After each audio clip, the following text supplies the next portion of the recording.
What's up? This is Renz, and before I get into this video, I'm sitting in traffic, so let me let y'all check out this video of what this man is talking about. Because you know what, if you can't take the heat, get out the kitchen, bro. That's all I gotta say about it. Initially, if you can't take the heat, get your ass out the kitchen. So check out this video. It's only recently that I found out that people want grace from the pulpit, but they have none for it. Because every time a preacher makes a mistake, y'all dog them, you drag them, you cancel them. But we pray for you. It's my party. I'm a preach today.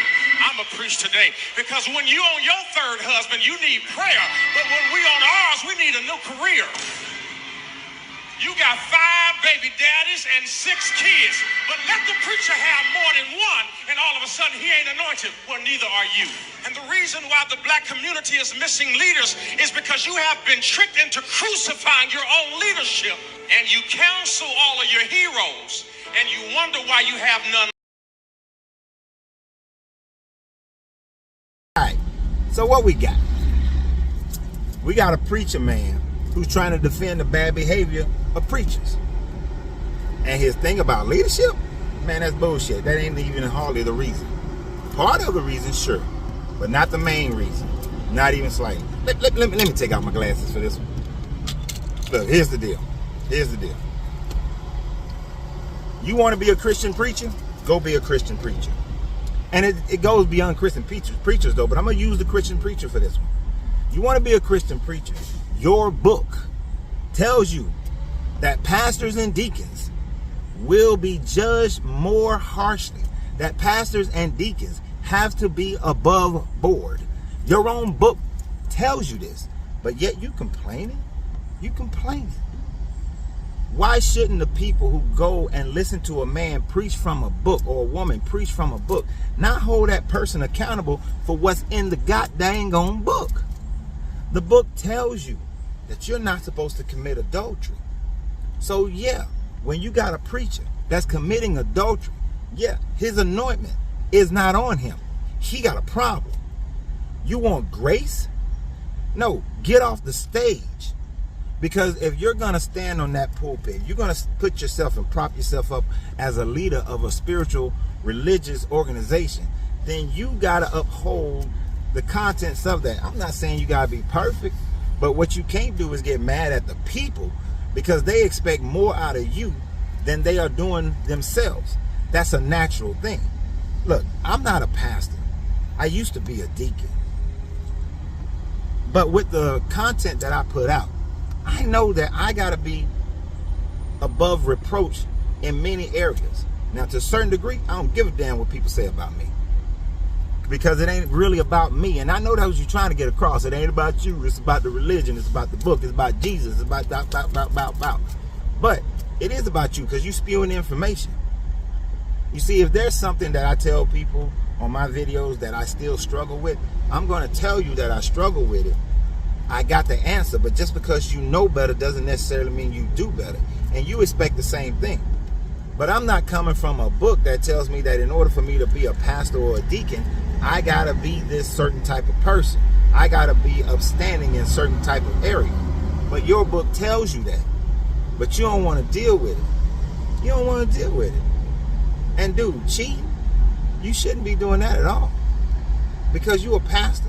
You got so much power over people and their minds and how they respond to everything that they do.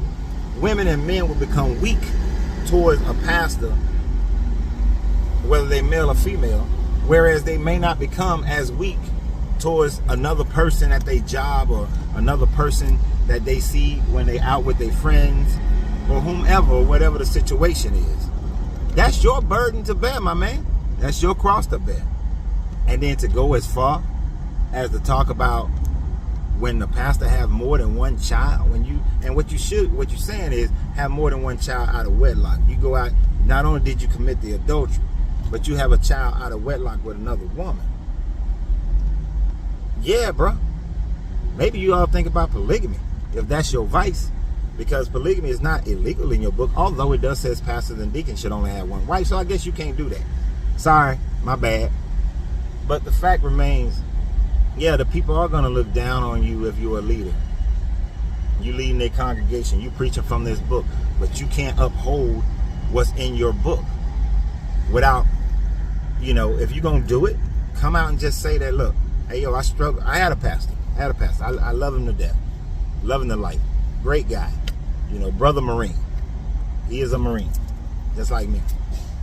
And, he would say that he had a strong addiction to porn. He struggled with it. Him and his wife, they struggled with it. Well, his wife didn't struggle, but she had to deal with him struggling with it. He'll talk about it and let you know that was his vice. That was his struggle. And I respected him for that. The church respected him for that.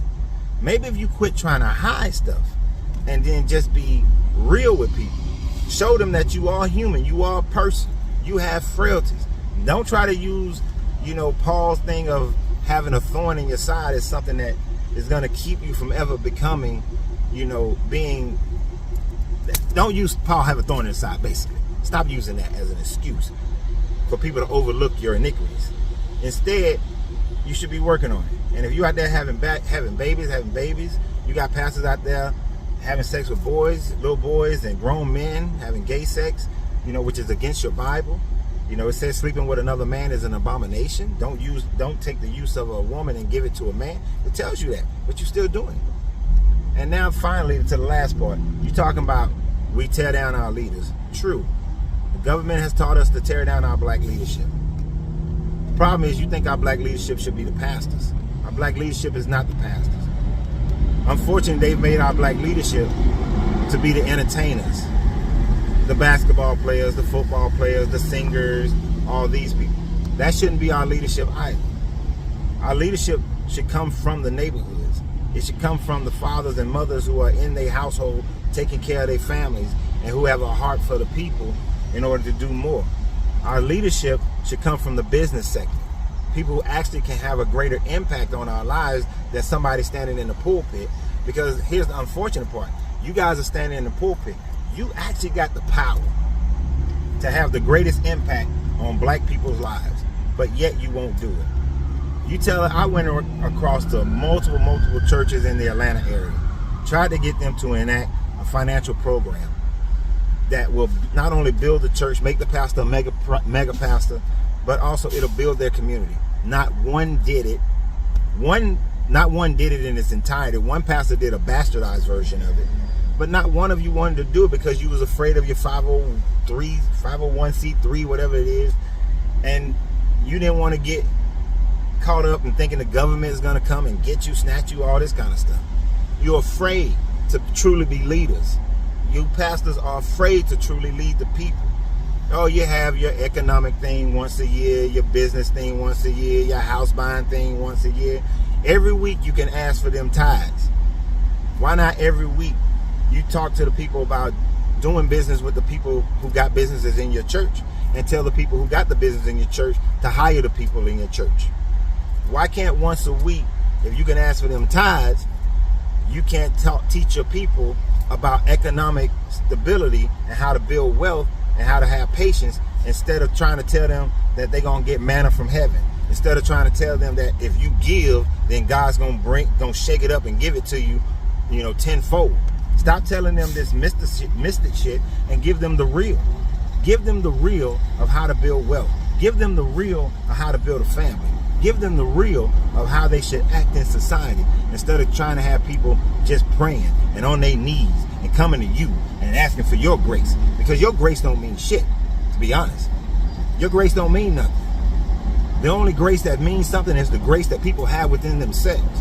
Because the only Messiah that a person has is the Messiah within themselves. Because nobody's coming to save them. Nobody's coming to save you. The only person that's going to save them, the only person that's going to save you is yourself. And nobody else. And nobody else. Nobody else is running your finances. Nobody else is trying to engineer the love that you have between you and your spouse.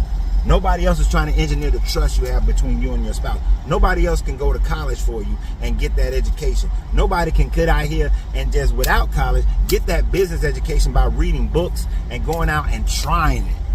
Nobody's teaching them about how to build a business. No, you want them to just pray. Just pray. Just pray. So nah, bro, you get no grace. You don't deserve any grace from me. Until I see you actually using what you got, the power you got, in a way that actually benefits people in this matter plane of existence, so that they can open their mind up and rise higher and above this plane into the true spiritual plane, you get no grace. And if you can't even abide by your book, you damn sure ain't getting no grace from me. And nor should you get any grace from anybody else. So stop whining, stop bitching, stop acting like a little baby, and go out there and be a true man, be a true woman of whatever religion you believe. Follow that shit so that you ain't got to come out here and do these bullshit messages. Remember, you got to free yourself to be yourself, because your greatness is non-negotiable. Good journey, good vibration.